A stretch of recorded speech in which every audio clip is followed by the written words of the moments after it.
Hello, and today we will read The Whispers of Carmine. So this is going into the history of Loken from Soul Creek.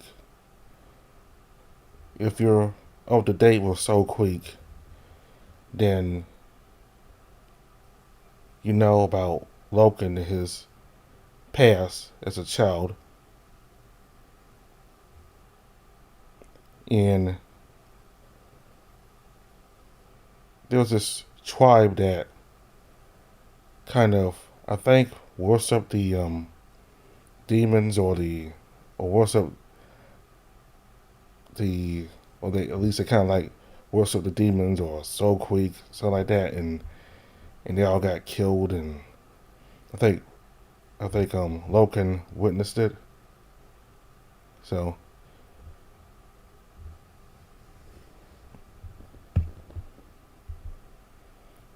written by Rio and illustrated by Sitman and proofread by Ortho.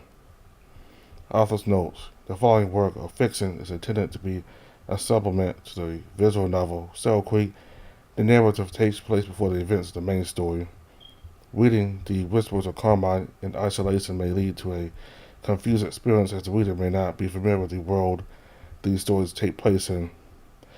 It is recommended to have read at least to the conclusion of day 5 of the main story before beginning The Whispers of Carmine. The main story, Soul Creek, can be downloaded for free on itch.io.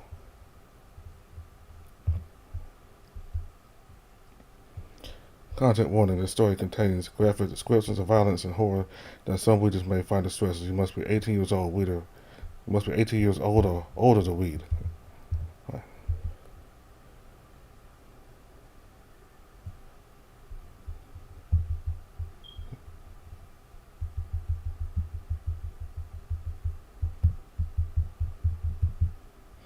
Brave.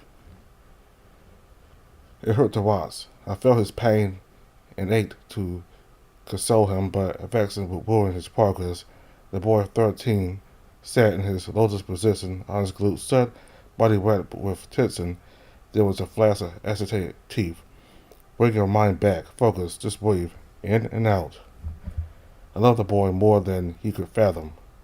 I willed his childish trauma gone every day, but they were his alone to banish. I could only guide him. Listen to the wind. It sings for you. Around us, the orchard forest was tranquil. Snow gently feathered his fur.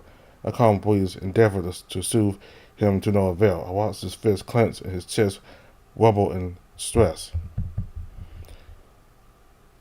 He'd been shown so little patience and compassion in his life. How could he be expected to master those same virtues? There may have been no cure for his temper, but I'd still try. He was my responsibility.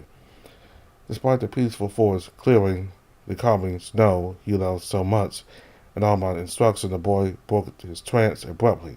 I flinched heartbroken as he smashed his fist into the ground repeatedly. Enough, I intercepted his paw, clenching it tightly. He fought me for a moment, then snarled and avoided my eye. His resentment was palpable. I finally gave in and rubbed his ears with as much compassion as I could muster. This is our path. We have a duty to perform, I explained. It was your home once. You'll find the strength to face him again.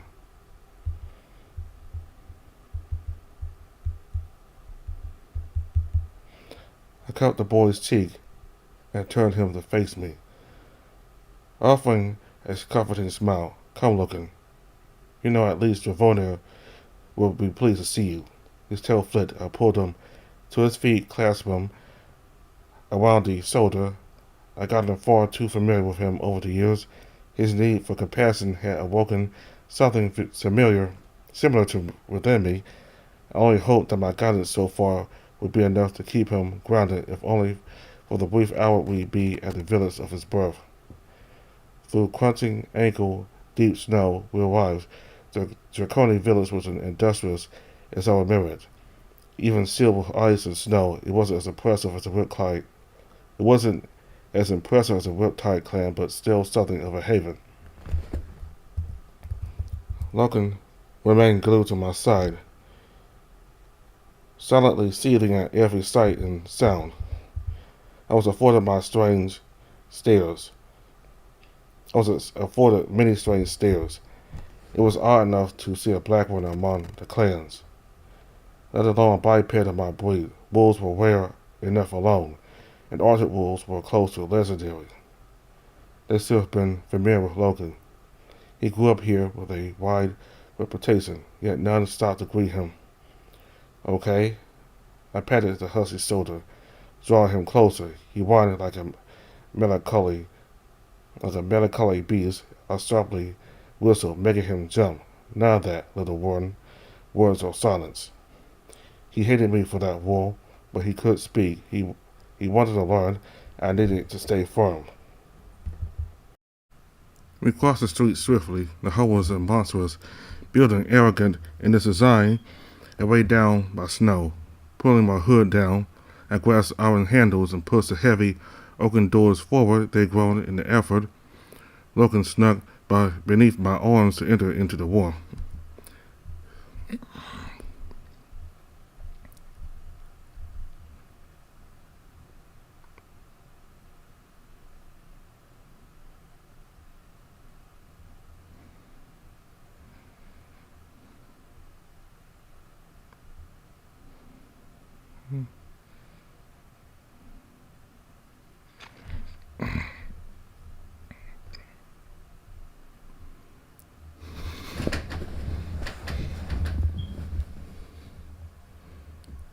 We crossed the street swiftly. The hall was a monstrous building, arrogant in its design. We crossed the street swiftly. The hall was a monstrous building, arrogant in its design, and weighed down by snow. Pulling my hood down, I grasped iron handles and pushed the heavy oaken doors forward. They groaned in the effort. Logan snuck beneath my arms to enter into the warmth.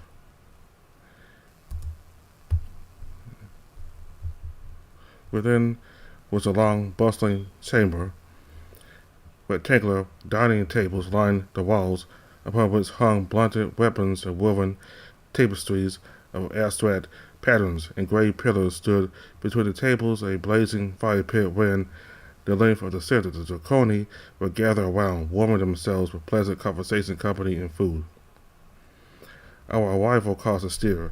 Eyes turned to Logan and I, each pair adopting a different shade of dread. That was unusual. A foreign black one rarely visits a clan for anything other than business. I was no exception, and my name was known to them. Logan's too, of course, no doubt they remember the trouble-making husky. Little to no compassion awaited him here. The boy clung to me, teeth bared. I squeezed his shoulder. Manners, I remind him. Don't give them further reason to judge you. Ignoring his petulance, I began to stride through the crowds, the snow dusting my thick black and gray robes, quickly melted into the heat.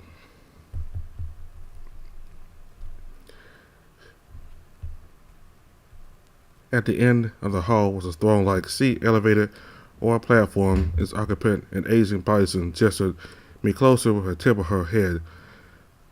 She was a large, impressive woman, dressed in a fine fur mantle befitting of a chieftain, though I rather suspected she was far more to behold in her youth. You were fast. The chieftain sank further into her seat. Two wardens stood by her side, spears pointed upwards, a fox and a jackal. I didn't know them, but as Logan shifted himself behind me, I suspected that he might. I moved just fine in the snow. I bowed my head. I had no love for this woman, but I knew how to play the game of clan politics. The boss's eyes flicked behind me. Logan, she forced a smile.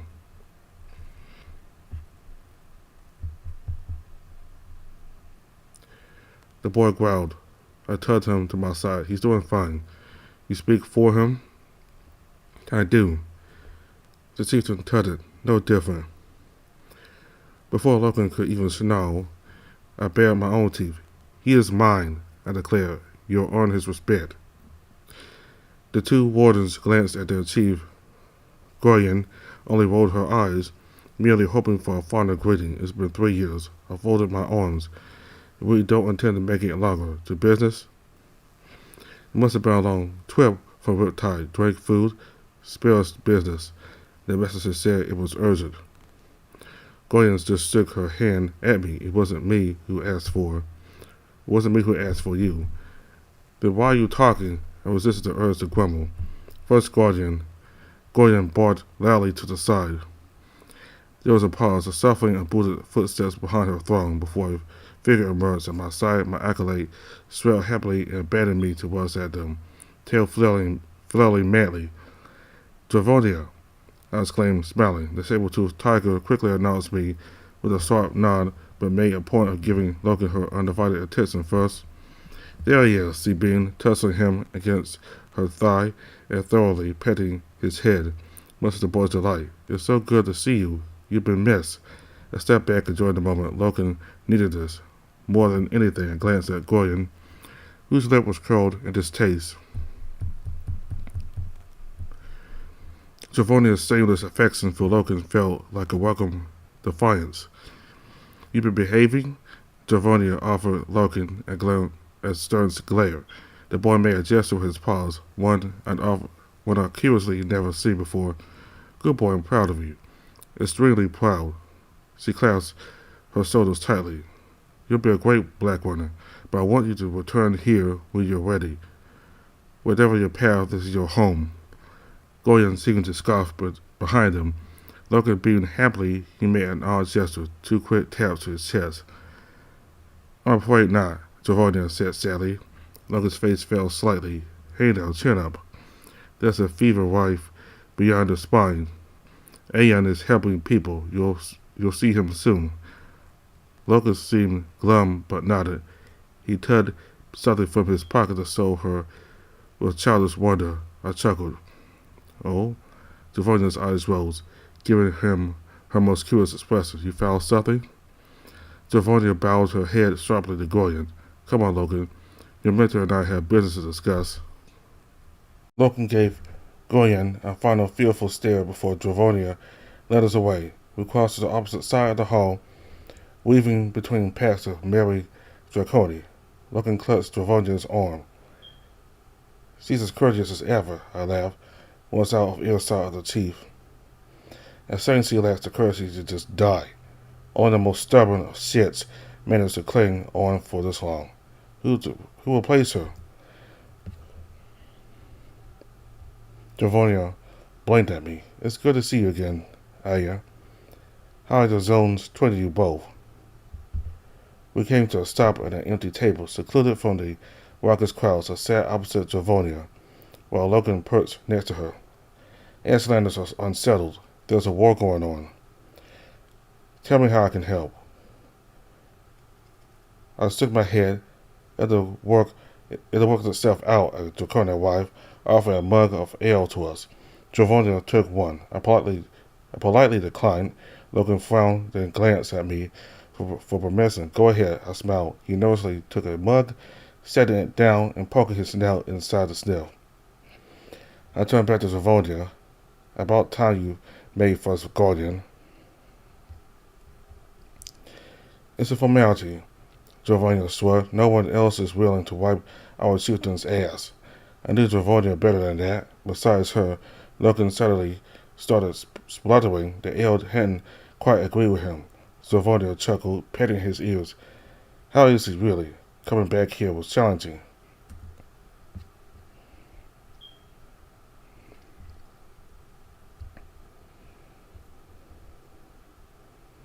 It wasn't always a happy home, was it, Logan? We often forgot what choices were appropriate. The boy growled at her. No, we don't growl. We speak. She continued, petting him fondly. I respected Travonia's relationship with Logan. She was firm but fair and compassionate. Despite my defense of him, his behavior had been difficult to deal with. I had no doubt it was her influence that saved him from exile. I cleared my throat. You sent a messenger. It sounded urgent. Travonia grimaced. Why on cue?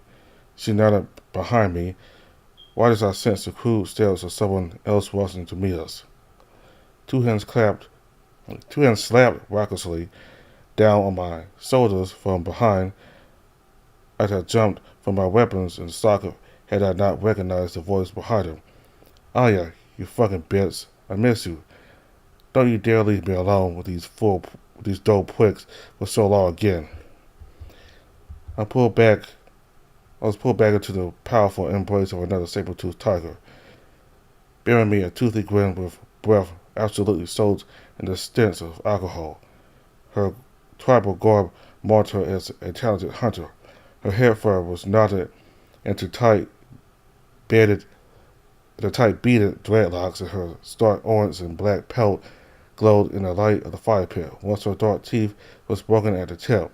I sent her over with a wide grin as the woman sat beside me. Elira, you behind this, are you?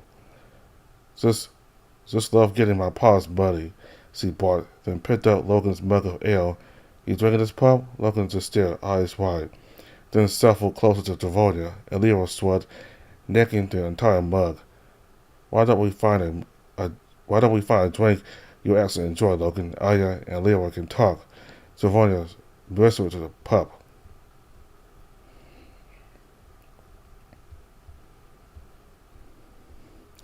Logan stared at me, seeking permission. I nodded. I wanted him to enjoy what he could of his time here. He needed more happy memories. Go ahead. With that, the two of them left Elira and I to chat.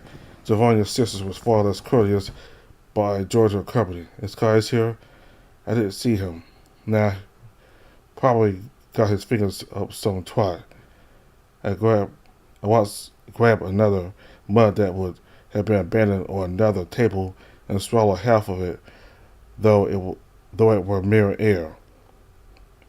Hiding my amazement, do you want me here for a reunion or? Nah, Olivia gave me a toothy grin. Where's her ale mug? Not about to trust some other black woman with this. And what is this? See, there was a pause. He drank, dodging my glare. For a moment, I scowled. Olivia, don't. Fuck right off. Don't want to hear it. How many times? I said don't. The Blackstones will react if you disturb them eventually. Still here, ain't I? So are the Ashlanders. Their time's borrowed too. Olivia rolls her eyes. Olivia rolls her head around impatient. You're gonna help or what? There was a pained silence. A crowded hall buzzed around us. Olivia downed the rest of her mug, then sat it down. Her eyes twitched, a dash of remorse shining through. I did take your advice, okay? Didn't go in too far this time. Only skirted the edges, followed a few leads. I shook my head, wondering how many different ways I'd already given her this speech. You want things to change, I understand. Phew, Elira waved my concern off. You meant it's fine, eh? The four isn't just words. Even for us, the Blackstones are monsters to be slain. Bullshit. You told me about the path. Tell me again. You've heard it all. Just do it. Come on. Roll my eyes. At this point, you might as well be the one telling me. Huh, alright. Sequin baring her dark teeth smugly. So, here's the crack. No one agrees with you. No one agrees what you black women actually do. Collecting salvage for your lot is as safe as it gets. But that's the lie. Some horse said cover your keep. Some horse said cover you keep us all quiet with. No one talks about the real enemy, the Blackstones, and that's the path. Learn about them. Study them. I'll heading towards what do you call it? The final task. Right, defeat the Blackstones permanently. I nodded. And you know why most of us ignore the path? Because it's dodgy as shit. You said it best. Don't swim along in the ocean. Those currents will drag you under, and the sharks will feast. She just laughed. You should make poems. Look, I get it. I'm no black woman. Doesn't mean I can't help. Just gotta be careful, there's real history out there. I want it all. Just gotta avoid those things. Lots of folks do that. Lots of folks never come back. Have you ever seen a negative one? She paused. No. Let's keep it that way. And they were grown. Look, I'm doing exactly what you told me to. getting your help. Are you in? I sighed. Aliwa's lust for danger wouldn't be sated today. All right, I leaned forward. Tell me what you found. The saber-toothed tiger grinned. Carmine. Yes. Know it? I know of it. Curse, they say.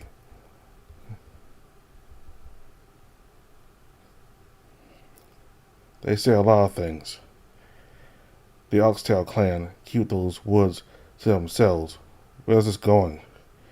Alira looked around, double checking that no one else was listening.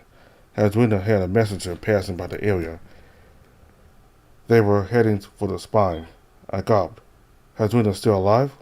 I heard her infection was. I just laughed, whistling in admiration. That's wind chill stamina. She's a tough girl. Anyway, her voice dropped again. That messenger she sent disappeared like a puff of fucking smoke. 2 days later, she turns up again, informed.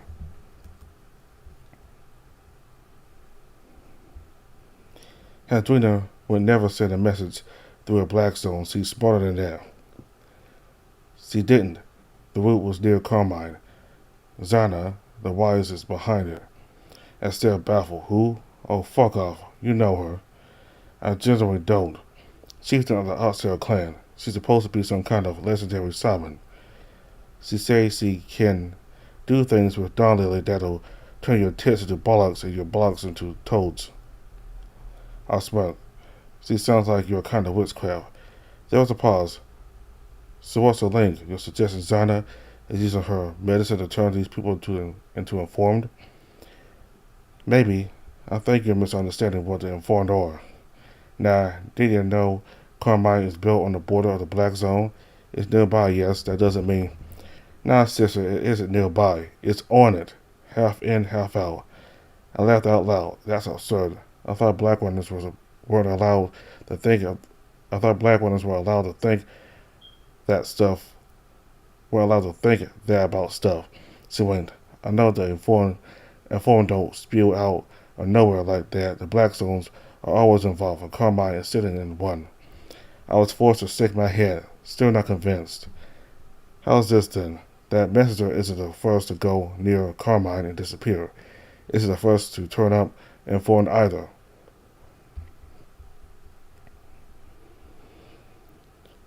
I faltered. Admittedly, patterns like that weren't the nature of the black zones. Alright, so we have a location outside the black zone where people are disappearing. They return later, informed. That's worth a look. Now, how do you link Zana into this? Elira looked around again as though we were discussing high treason. She's been putting her women into other clans like little rats. They report back to her, keeping an eye on everything, even the nomadics. How in all the gods will you know that? Because I found one of the rats handed them over to Caius. He got them squeaking. I went, I hope it was worth it. Trust me, it wasn't my first choice. I'd already tried myself. You know damn well Caius is better at that stuff than me. She growled, looking away. Best not think about it. Doesn't matter. He got the truth. Alira leans closer. It's huge, Alira. Zana is up to something. She's abducting people and turning them informed. I just know her. How do you suppose she's kept this quiet? She doesn't need to. No one ever goes to Carmine, she grinned. It'll take a black one to crack this one open. A damn good one. Alira, if this is true, I dropped my voice to a hiss. Tell Goyen, tell Javonia. Hell, if you don't care for subtlety, tell Caius. She pursed her lips, fixing me with a telling stare. Goyen would make a farce of it. Javonia can't do shit. Caius would turn the whole fucking woods to ass. I love that Owen stain, but he'd go overboard. Besides, this is a black runner business, right? So it's gotta be a black runner. It's gotta be you. I wasn't convinced, although my interest was piqued. Could Zana have really discovered something about the informed? Perhaps it could help us another step on the path. Truthfully, I doubted that she was responsible. Turning people informed deliberately wasn't impossible. Turning people informed deliberately wasn't possible. Perhaps that meant she found a way of keeping her people in a place where others lost their minds. So if so, I was no enemy to her. She'd know that. I could check it out, but if you're right, there might be other informed people there. Logan isn't ready for that. A saber-tooth blinked, surprised. So just leave the pup here. Where I go, he goes. He'll be fine for a couple of days. No, it's not up for negotiation. Elira grinned. All right, well, I got that covered. I know a warden who'll go with you. She'll watch his back. Huh, you're not coming? Now, trust me, I would, but Zana knows me. You're better off not mentioning my name. Just take my warden with you. Trust me, you'll want her. She's unbelievable, even Kai's thinks so. That caught my interest. Takes a lot to impress him. Who is it? One of Devonia's newest girls. God-tempered, but loyal to the bone. I've seen her lay out five wardens 3 times her age. If anything goes south, she'll handle it. Most black wardens shun the path, but I was loyal to it. I'd be foolish to ignore the words of someone I trust, like Elira. Besides, the prospect of learning more about the informed was too tempting. All right, I nodded. I'll go to Carmine. Where's this legendary warriors of yours? The fire burned. The fire burned well. Given the snow, I was relieved the flame was able to catch. It would have been a cold night and then dark otherwise. I watched Logan opposite the fire, attempting to skin the rabbit. He was clumsy, though he was excellent at the hunt itself. Preparing the cats for eating afterwards was his talent. I winced and chuckled as the child's blade sliced the skin to ribbons. His graceless efforts had him yelp and jump as a spray of blood hit his white fur face. He glared back at the animal angrily, but the rabbit's carcass had nothing to offer in response. Come, I beckoned him over, endeared by his effort. He learned sooner or later. Logan suffered over a grumble and sat in front of me. Looking sideways, I withdrew a lining cloth from my pouch, tilting his muzzle upwards with a thumb and dragging it across his blood-stained fur. What a mess, little one. He just growled. I allowed it this time. His petulant temper remained a childish quirk I didn't think he'd ever grow out of. Soon his face was clear again. I leaned back, inspecting my work. However fond of Logan I'd grown over the 3 years I trained him, he remained a mysterious person. He usually avoided eye contact, and I couldn't get him to speak despite exhaustive encouragement. In many ways, he was as scared and anxious as he ever had been. In others, he was the bravest person I knew. Tell you what, I said, scratching his ears. You go catch another rabbit. I'll prepare both of them for us. We'll eat well tonight, deal? He smiled and jumped to his feet, child-sized bow in hand, and zoomed off into the night before I could remind him not to stray too far. He always found his way back, no matter how distant his journey. His eyesight in the dark was far better than mine. From what I could tell, I sat back in front of the fire, legs folded, staring at the embers in deep contemplation as I considered our destination. Carmine. The Oxtail clan were reclusive and of little significance. I had never been there, save for Elira. I didn't know anyone else who had. They could have been wiped from existence years ago, for all anyone knew. Elira's accusations were wild, and yet I trusted her more than my own eyes. If she suggested people were being abducted and turned informed, I believed her, but I'd never heard of such a thing being possible. The informed were symptoms of the Blackstone's corruption. It wasn't something that could be inflicted by intent.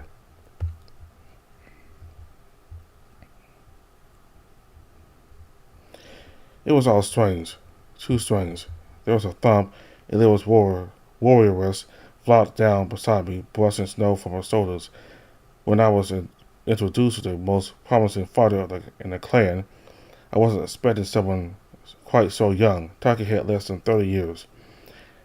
I hadn't seen her in action yet, and part of me wondered if she'd seen any herself. Jerky, the young honey badger, beamed, holding a stick of dried beef out to me. I shook my head, politely refusing. Ah, you wolves don't like the stuff when it's baked, do you? I laughed. Those are just rumors. Raw meat doesn't agree with us any more than other breeds.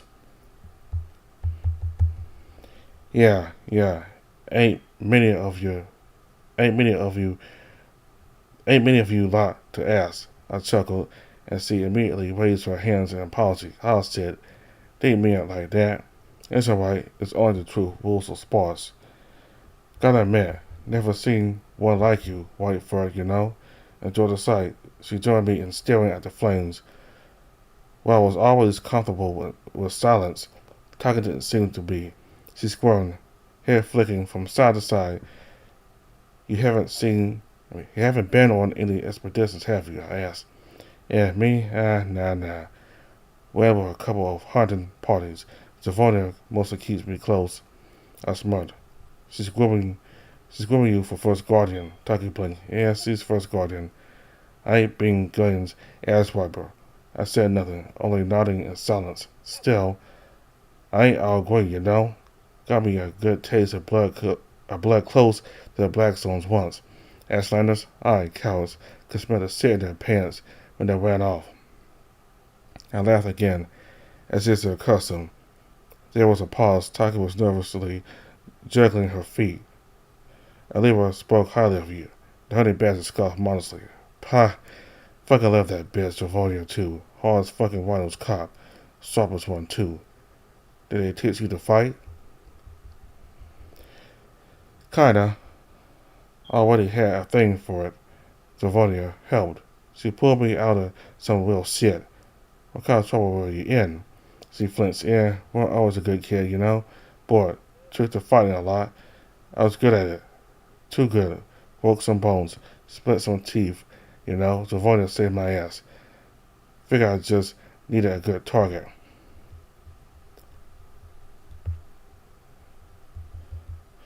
Well, Swud, this may not be one of those expeditions.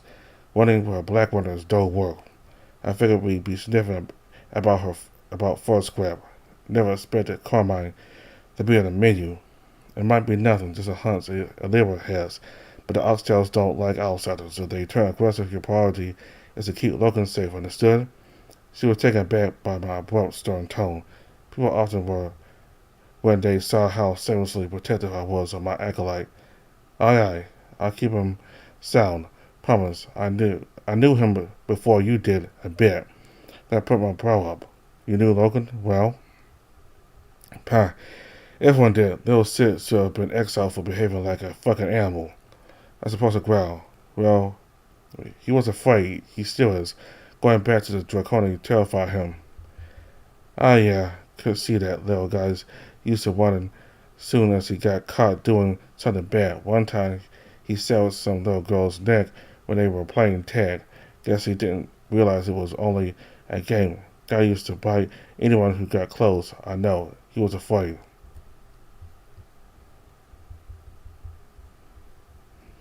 Yeah, Guardian was a real bitch to him. No idea how Javonia managed to reel his shit in so much. She opened her mouth to say something else but hesitated. Well, and don't tell no one I told you this. Secrecy is my trade. She clears her throat. You know, the caretakers, they're the ones that look after our youngins. She shrugged.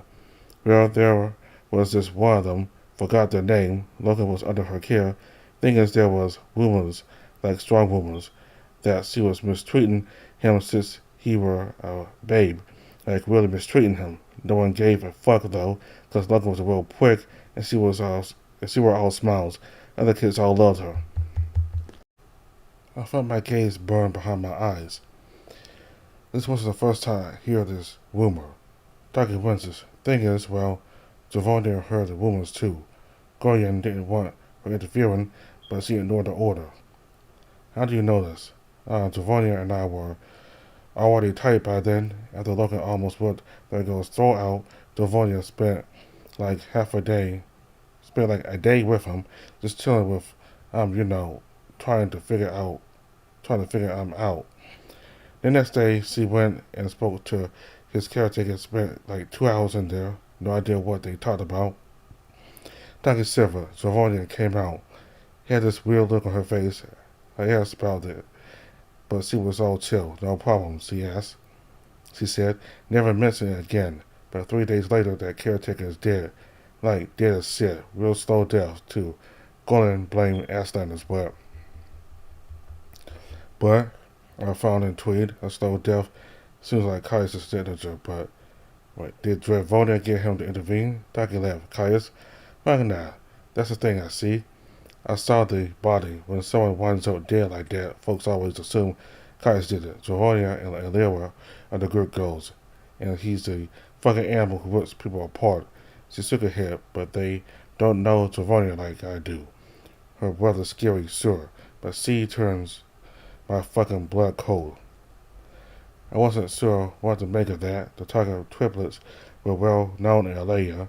Caius certainly had a reputation for his savagery, and Lyra was regarded for her free spirit and her anarchic mischief, but no one had an opinion on Dravonia. She was just there.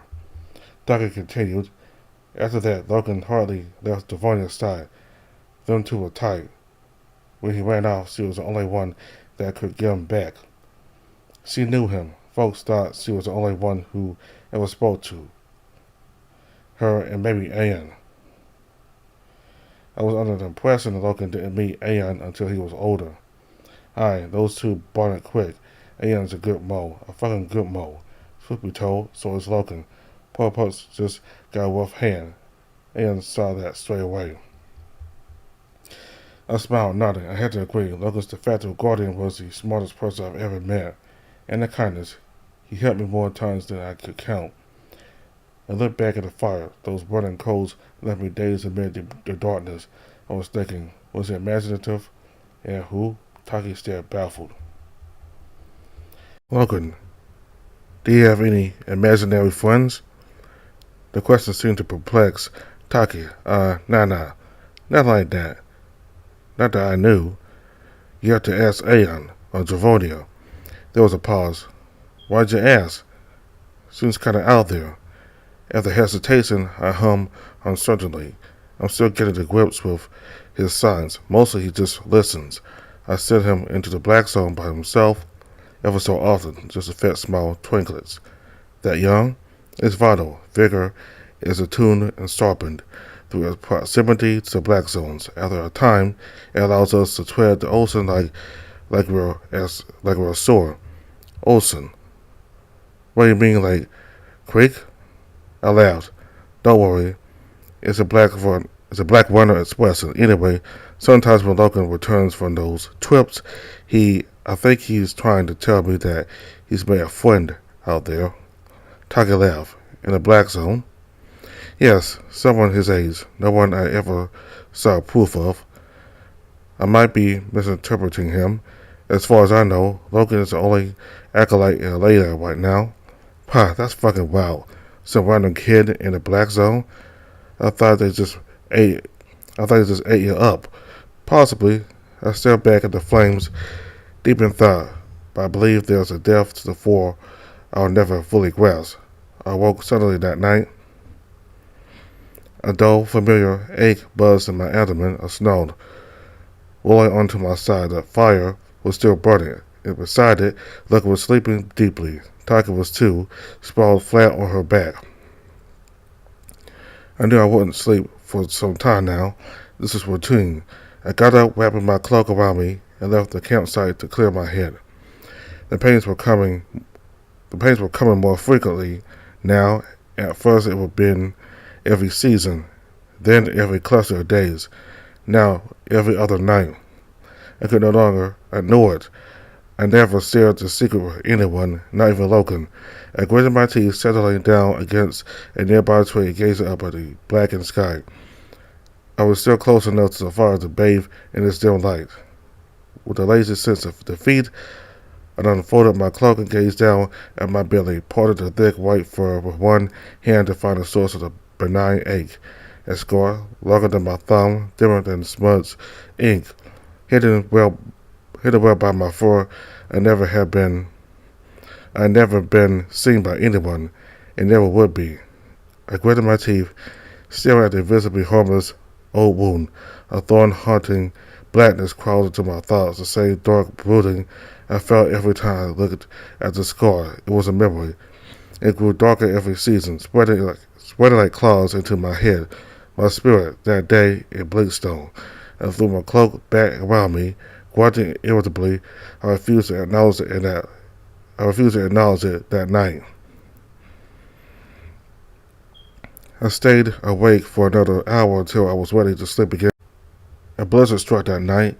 We weathered the storm in our shelters. By morning, it would fade enough to travel. Beneath a mottled gray sky, like a sea of silver, we set out.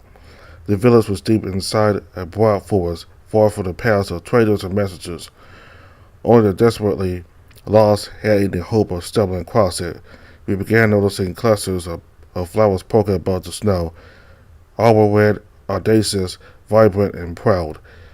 Each wore a smile of blood that arrogantly blotted out the pale snow.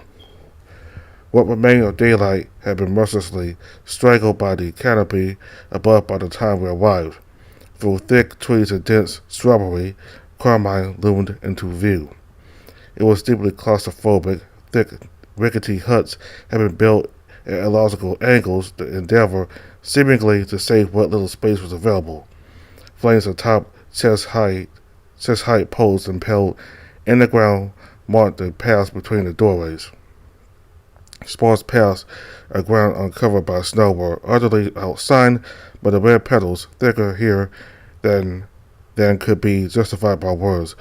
I couldn't identify the exact species. I'd never seen them before. Taki marched silently behind me. Logan clung to my arm. Soon he snickered nervously and pointed forwards. The Oxtail clan had emerged from their huts to meet us. I counted 12, doubtless of many more staying out of sight. Each stalked closer under a shroud of dim light, hooded and buried teeth. I admit, even I felt uneasy. The closest was a squirrel. She hissed at us. Out! No strangers. I nudged Logan behind me. Taki, true to her duty, tugged the boy to her side and let me do the talking. It's all right. My name is Aya. I'm a black woman. No. Another member of the clan joined the squirrel. No one. Away!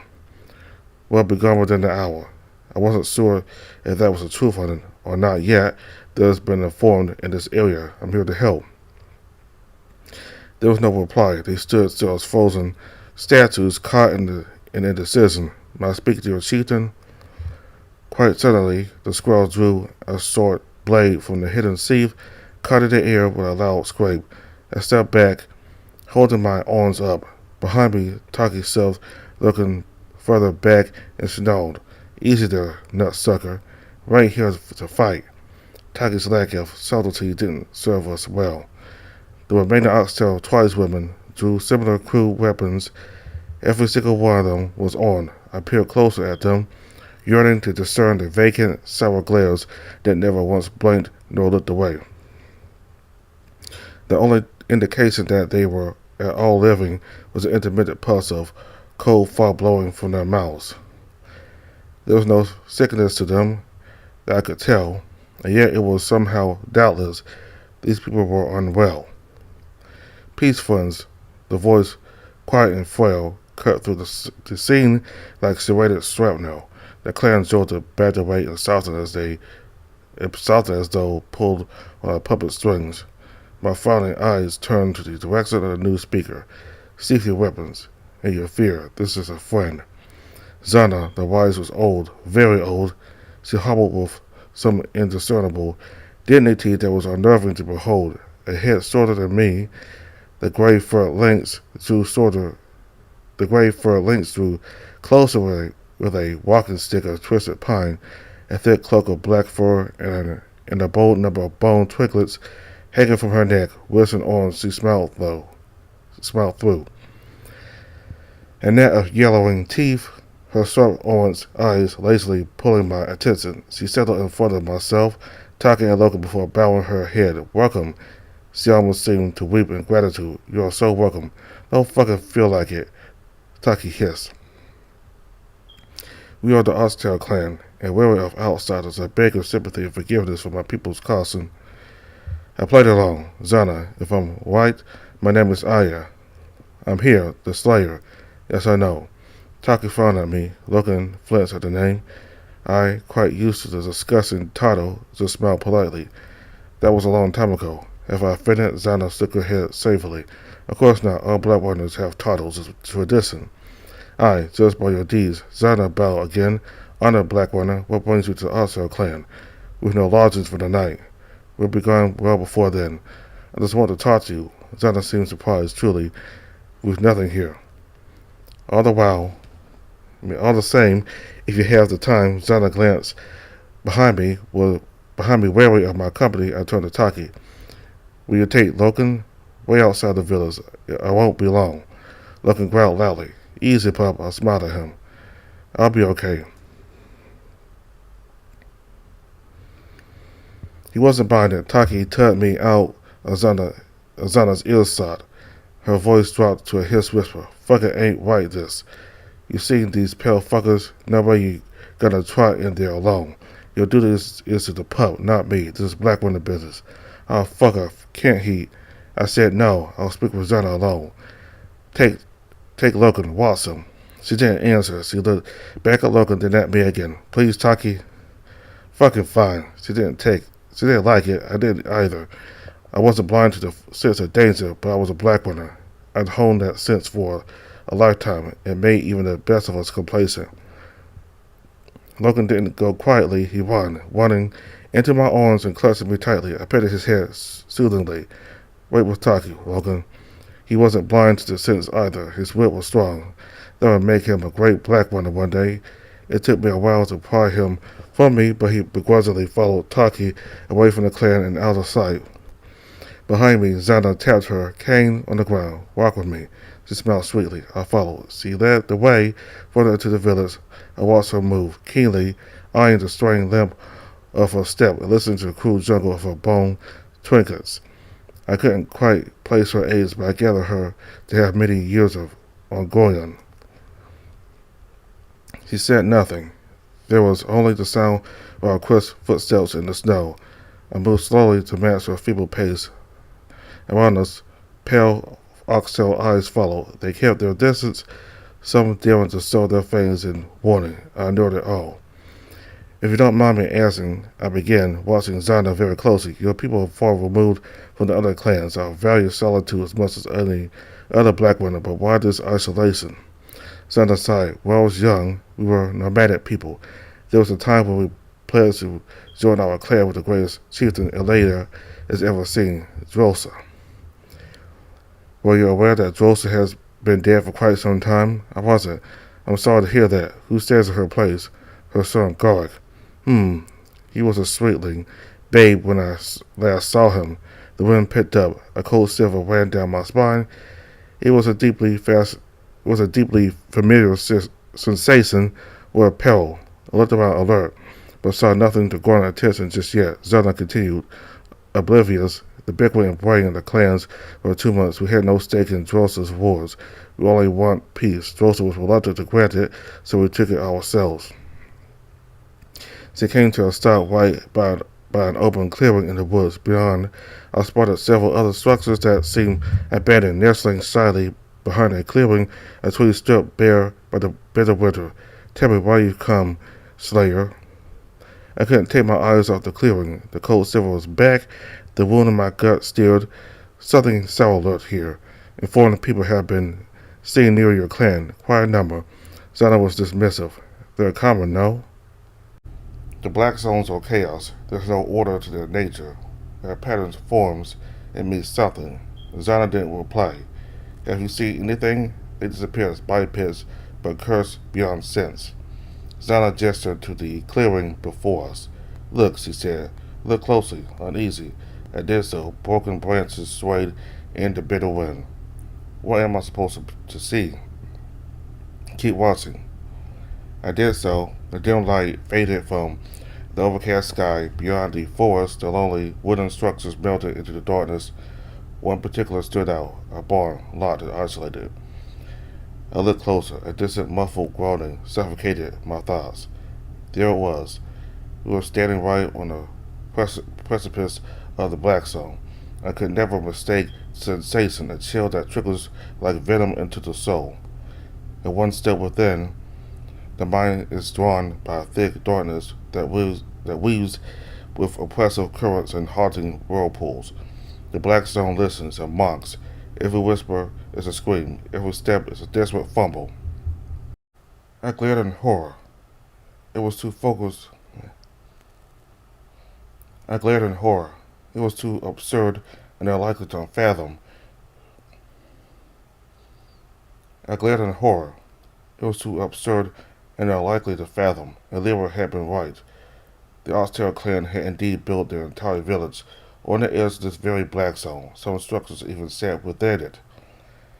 That a chieftain of Zana's supposed wisdom could make such a blunder was beyond me. No, it didn't make sense. This had to be more than just a simple mistake, Zana whispered. Did you know? A step away from the black zone, signaling for her to do the same. Oh, Slayer. She just smiled, waving off my concern with a lazy hand gesture. I'm aware. I failed to accept it. She couldn't have allowed it. Surely she just misunderstood. Zana, you see those buildings there? I pointed to the barn situated within the black zone. They're inside the black zone. The negative ones have free access to your people. Her response only served to baffle me further, but we have access to them. She wore a fearlessness that perturbed me. I scowled. Do you not understand what I'm saying? Zana nodded, slowly. It was a simple mistake made long ago. Then we act fast. We will locate these people tonight. I'll stay to help. No, Zana shook her head. You misunderstand. We'll stay right where we are. You allowing this? I am. I allowed a glance at my fangs. She wasn't misinformed. She was deluded beyond sense. Explain yourself, but Zana just stepped around me, her staff tapping calmly on the ground, and began a slow march into the black zone. Stop, I cried, rushing into her path to stop her. She held up a hand to halt me. You're taking the life of a negative one. Do you understand it? My lack of action in that moment was foolish, but I feared losing the opportunity to investigate what twisted logic lay at the heart of Zana's delusion. So I took a breath. I called myself. Do you care for your people? Zana nodded. More than the wide world. Do you understand why we have to get them out now? No, Zana snapped at me. Absolutely not. Then the soul do not leave these grounds. The what? Every one of us is blessed by an angel's touch. Angel? I have not heard of that word. Her head slowly twisted around, and her eyes locked onto a particular wooden cottage back in the safety of her village. Towards this line the wheels, each flickering in the dying dust. On the door was a thick, rusted chain, a lock to keep people out or keep something in. Zana, my hand went to my blade. What's in there? My children, she uttered, the words falling from her mouth like stones. Her eyes fluttered shut and she stuttered. She was struck suddenly by some torrent of emotion. They came back from the black zone. They're informed? I marched around to her front and blocked her view to try to command her attention. Zana, were they informed? She only continued to stare, her gaze penetrating straight through me. Yes, she hissed the word, her lips utterly still. I watched a single tear form in her eye, then trickled down her cheek. Many were, that night. I understood this was just the fallout of Zana's grief. The loss of her children, her people, the pain of watching them turn mindless and inane. But I was wrong. I bent down to one knee, taking Zana's hand in my own, holding it. I'm sorry, I said calmly, meeting her dead still with my own. I'm sorry this happened, but your village is halfway inside the black zone. So long as you stay here, it won't happen again. The black zones do not discriminate. I paused, assuring myself that honesty was the best medicine to this tragedy. They can't be saved. Zana, I will give them peace. Peace? The way her glare locked, suddenly onto me like a viper striking its prey unnerved me. I flinched. You come to murder my children, Slayer, my people? To be informed is no life. She doesn't reply. I'm here to help. There was a long, aggressive pause. Zana finally only smiled. Did it sing to you? I'm sorry? As he cast his metal body down. Did you hear it sing? She waited for an answer, eyes full of hope. I had no answer for her, only a blank, bewildered stare. No, and I pity you. She sighed in sympathy, patting my hand that was atop hers. I pulled away and stood up. Zana's gaze had turned sour. I was no longer welcome here. She advanced on me, the sad glow to her eyes slowly casting fire.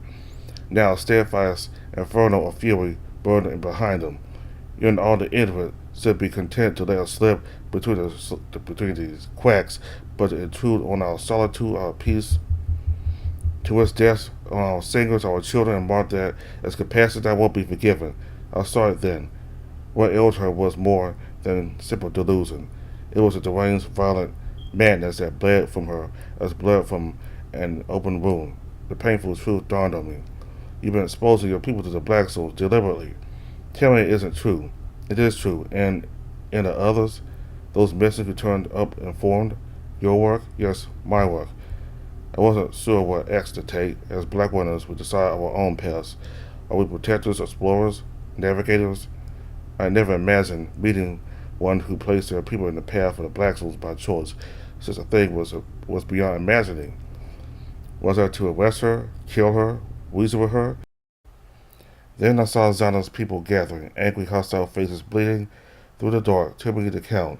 I was surrounded, caught between them and the border of the Blackstone. I saw the same madness in their eyes, too. That sentence I deserved. I knew it's because now they'd been drowned in the Blackstone for too long. Some depraved psychosis had twisted this place into a cult of insanity. I withdrew my blade. I was outnumbered, many to one. But Zana stood right before me, unarmed, an easy target. These people would surely hang on to her every twisted word in depraved desperation. I could have ended it there by cutting the old woman's throat, but naivety stayed my mind. This isn't solitude, Zana.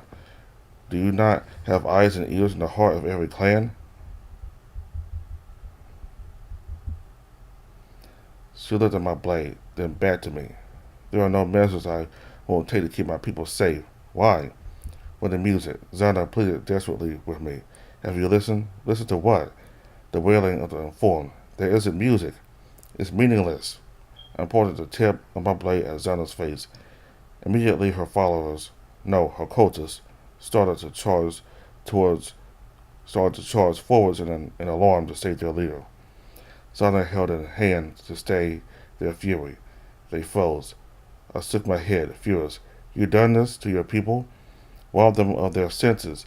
They're no less puppets on your string than you are to the ocean. I should cut them free and spare them. She stared down my blade, fearless.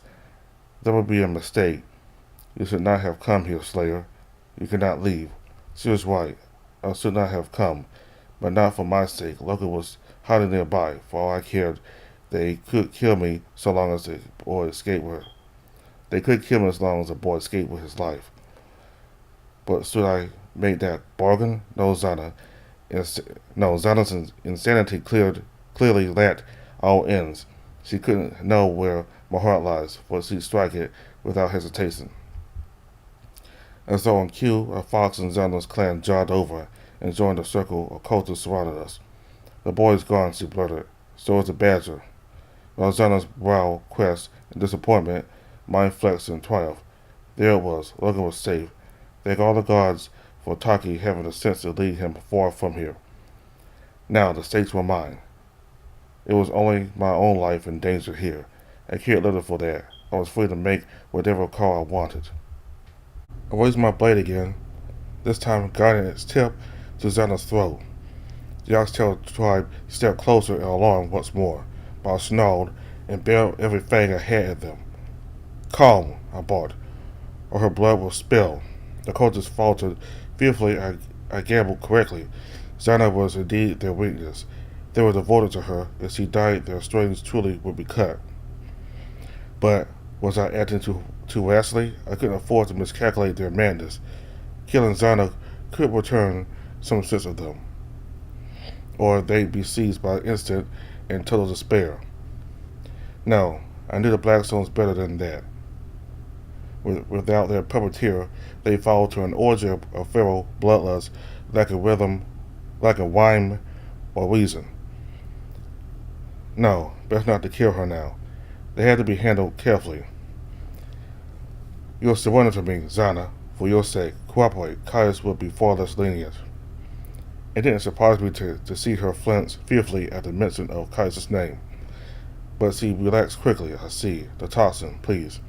Again, I failed to react swiftly enough. I realized seconds too late her request was not to me, but to another cultist or her employ. A horse popped, a buzz like a hornet's wing, and the thud of my neck followed. Then a sharp sting. I recoiled, brandishing my weapon to the source. I saw a member of the Oxtail clan lowering a blowpipe. It was too late then. Even with my fiercest of strikes, my body was already growing numb with the neck down. Like melting wax, my senses softened and decayed in moments. A nauseating sickness boiled inside me and my vision blurred. I blinked, trying to focus, but I was already on my knees. Then I was gone. Insanity, I was once told, is when one fails to separate reality from delusion. I wonder even now if that remains true for dreams. If there are creations of our consciousness a delusion in its own right, then the experience is exactly that, delusion. It's where to comprehend a dream as being such until it's over. In that way, I believe dreams are the pathways to insanity. My own insanity was becoming more frequent. It's still the same dream, the same visions and the same pain across my belly where the wound had been struck.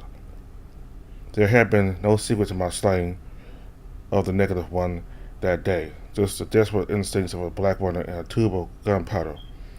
You'll find no heroes when the black zones are concerned. Only the quick, the lucky, and the dead.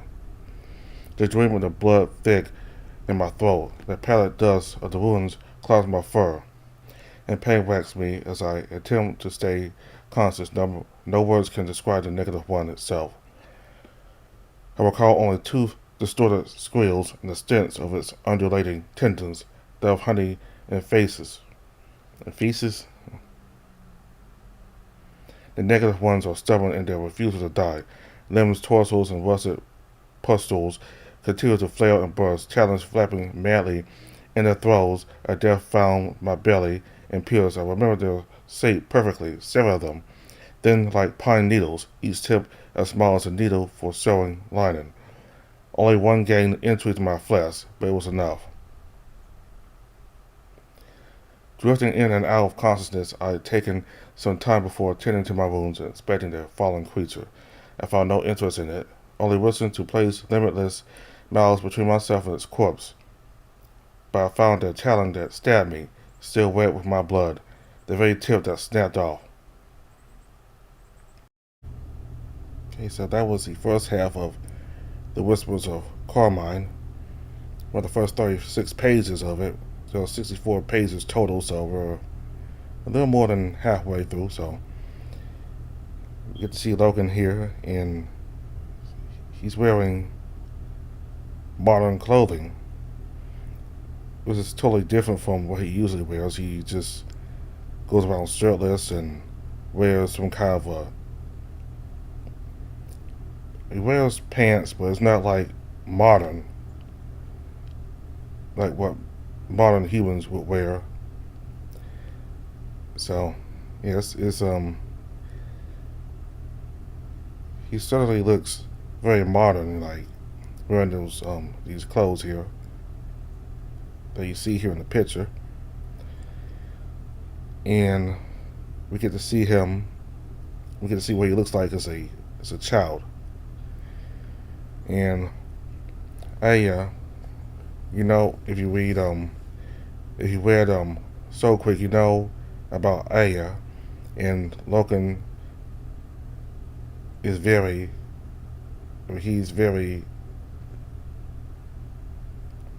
very much misses Aya, because Aya was a black woman. She was a mentor of his, and she was practically like his mother, really.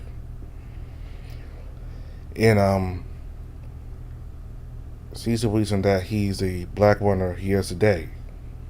It seems like he took some qualities from her, like when Aya told everybody at the lodge that he's mine.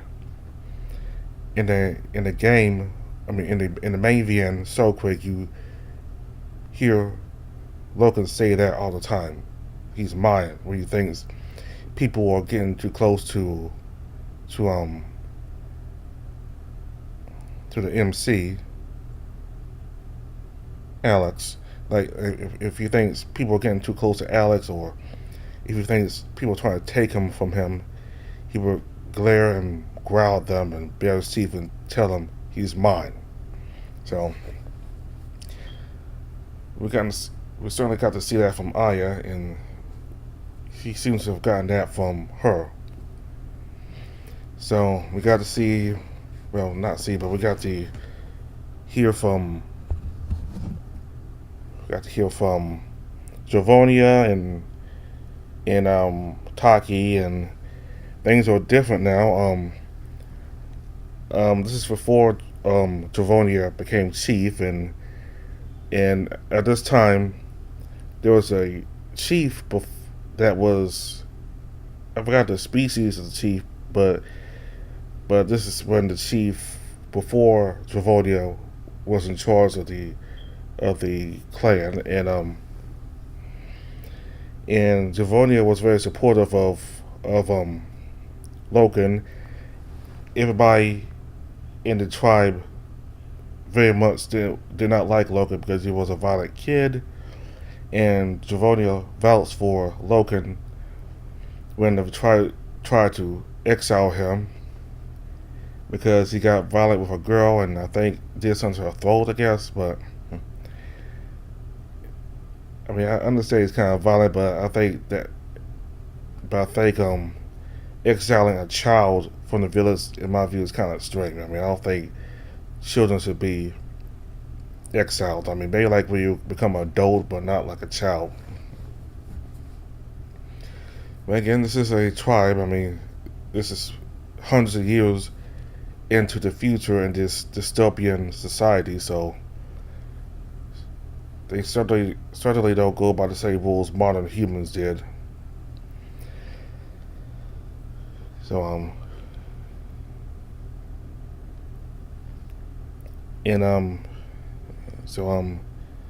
we met Taki and sees the same.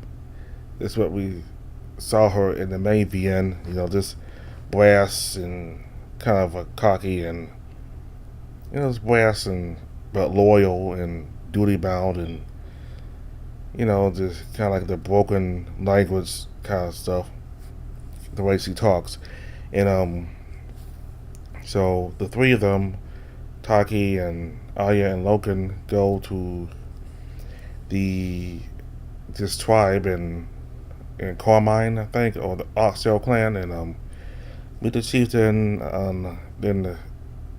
And Aya thought that the chieftain was mistaken in having her tribe on the border of the Black Zones, and with part of the tribe being completely in the Black Zone.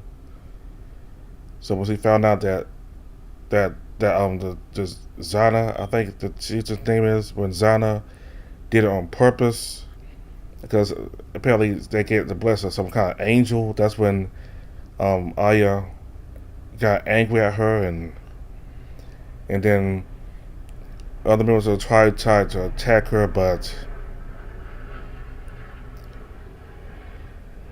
some kind of plane going by. Anyway, that's when the tribe tried to attack her, and then I think one of them struck Aya, and she was unconscious. So, well, I think in the main VNs, in the main story, Soul Creek, Aya is now dead. So